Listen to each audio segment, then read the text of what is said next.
What's up, guys? Thanks for coming across this and watching this. It's been kind of an up and down weekend for me, sports wise. My Seattle Mariners just dropped a season series against the Oakland A's. We were competitive in that series. I saw some things that I liked in that series, but I don't like losing to Oakland. I just don't. Anyway, and then you have the Seattle Thunderbirds following 0-2 to the Kelowna Rockets. We will recap game two in just a second, but before we do, I have some more comments that I need to give shout outs for. First off, Teeps commented again on another video, went into a little bit more detail of why he thinks the Kelowna Rockets will win this series, and he writes. He writes, I like to see Seattle make a series of it as well, but with Jordan Cook in goal, I just don't see it happening. Seattle tried to implement their hard-hitting play style on the Rockets tonight. I'm assuming he's talking about game one.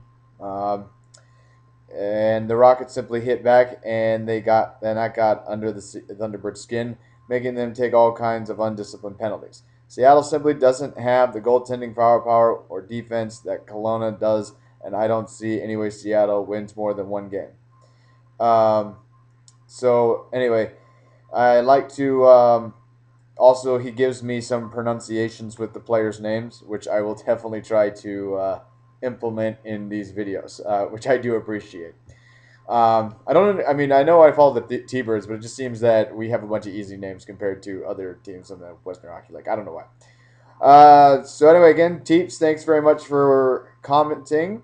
And then I got another one, Sherry Lynn Lusink. I think that's how we pronounce it. Sherry, you write, as a huge WHL fan, I want to give you applause for your opinions and videos. Thank you. You're welcome. As a Kelowna Rockets fan, I appreciate your class and honesty.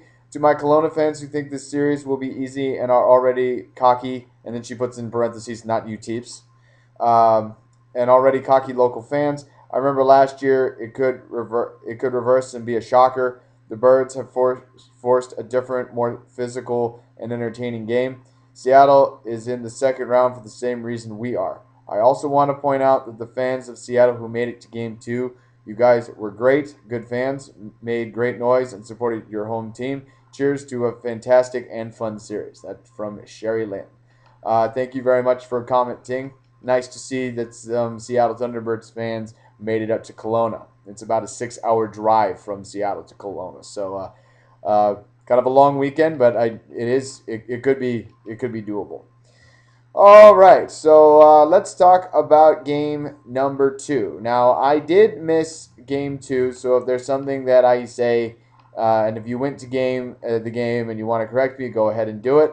I have made assumptions from reading box scores before and have said stuff, and then I've had comments below saying, "Oh, you missed this, you missed this." Oh, right. Somebody actually asked me, "Did I watch the game?" Um, so I did miss game two. So here's basically what happened. Kelowna jumped out to a 2-0 lead at the 8-minute mark. Riley Stadel scores for his first goal of the playoffs. And at about 4 minutes later into the first, Nick Merkley scores his first goal of the playoffs as well. Man, Kelowna, man, they just score from all angles. You know, when I previewed the series, I looked at who was their top scorers, and they had multiple scorers with 20, 30 goals on the year. I mean, they just score from all directions. So Kelowna was up 2-0. However, the Thunderbirds fought back. After all, 2-goal lead is the most dangerous lead in hockey. And they got goals. Seattle got goals from Robert Blitzberg and Scotty Enzer. Scotty Enzer's going off in this postseason. He had a good series against Everett. And now he's on the scoreboard with the Kelowna series. So Blitzberg gets his second goal of the playoffs at the 14:03 mark of the first period. Brandon Truk and Russell Maxwell get the assists, and Mitch Elliott and what's his name? And Keegan Colasar get the assists for Seattle on the Scotty Enzer goal. So this T-Birds outshot the Kelowna Rockets 18-7. Ultimately a good sign for the Thunderbirds. We'll talk more about that later on. And then after that, just there was no penalties in the first period, but then Seattle ended up taking looks like 4 penalties in the second period. Some of them were crossed out due to Kelowna taking penalties at the same time. But Kelowna just explodes for a 3-goal second period. Damon Severson. Um, let's see. We got Damon Severson. Cole. Here's let me get up the pronunciations real quick from Teeps. I want to pronounce this correctly. Uh, Lineker. Hopefully that's correct. So he gets a goal, Lineker, and then Ryan Charter gets a goal, his fifth of the playoffs, assist from Nick Merkley and Damon Severson to wrap up the second period. And the T-Birds were outshot 17-8 in the second period. So from the looks of things, it looks like the T-Birds played a pretty good, solid game. They just had a bad second period, which is kind of a carryover from last series against Everett. Seattle was able to pull within 2 goals, as their third goal was scored by Alexander Delanoff right at the beginning of the third period. Nice start for the Birds. His third goal of the playoffs, assist go to Shea Theodore and Matthew Barzal. And then at an empty net goal, we got Terrell Gilborn closes it out for the Rockets for the 6th goal of the night, and that was Gilborn's first goal of the playoffs, and that wraps up the game. Shots on goal. This is only the second time in the postseason where the Seattle Thunderbirds have outshot their opponent. They outshot the Everett Silvertips once in their playoff series, which was the series-clinching game. This time they outshoot the Rockets 39-30, and it looks like they did put some pressure on Jordan Cook in net because they outshot the Rockets 18-7 and 13-6 in the first and third period in that order. Looking at the power play, Seattle was 0 for 2. They only gave the Rockets 3 power play chances. That is a good sign. We talked about how Seattle was the most penalized team in the league, so it's good to say that they are at least trying to eliminate the power play chances for the Kelowna Rockets as we head on to Game 3. Let's talk some goaltending. Jordan Cook, he was 36 of 39 shots on goal, and he goes to 6-1 in the postseason, whereas in Taran Kozun stops 24 of 29 shots, and he is now 4-3 in the postseason. So basically, I would say going into Game 3, the T-Birds still have yet to play 60 minutes of hockey against the Rockets in this series. That being said, what is my biggest concern is the second period. There were several times when we played the Everett Silvertips, and with the exception, I would say, of Game 3 and 5 of that series, the Silvertips dominated the Birds throughout that series in period number 2.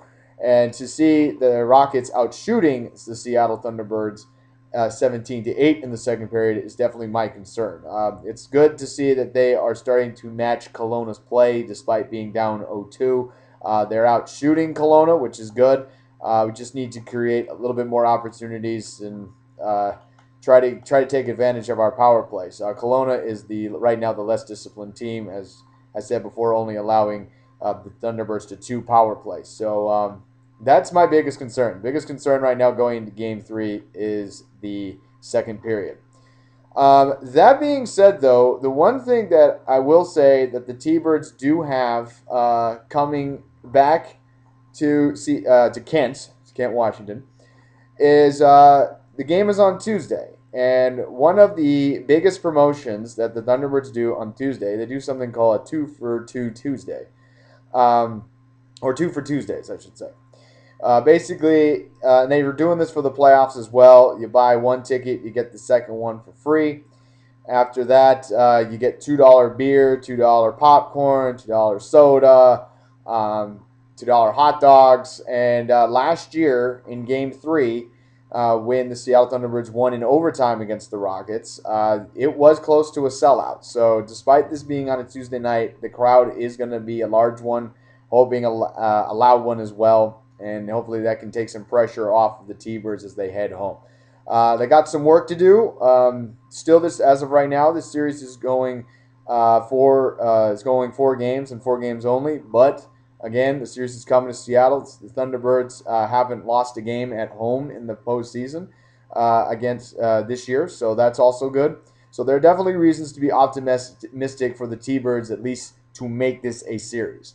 And hopefully they can just, my goodness, as I said before, Kelowna just is scoring from all angles on the ice. I mean, it's kind of scary. So win the second period.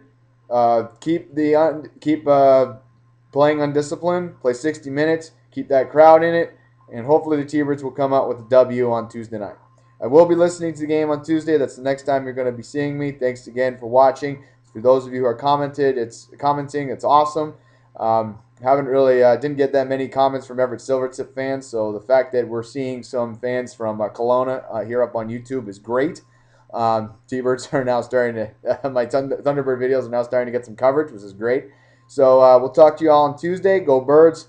And again, the Kelowna Rockets beat the Birds in Game 2, 6-3, and now lead the best of 7 series, 2-0. Go Birds! And we'll see you on Tuesday night.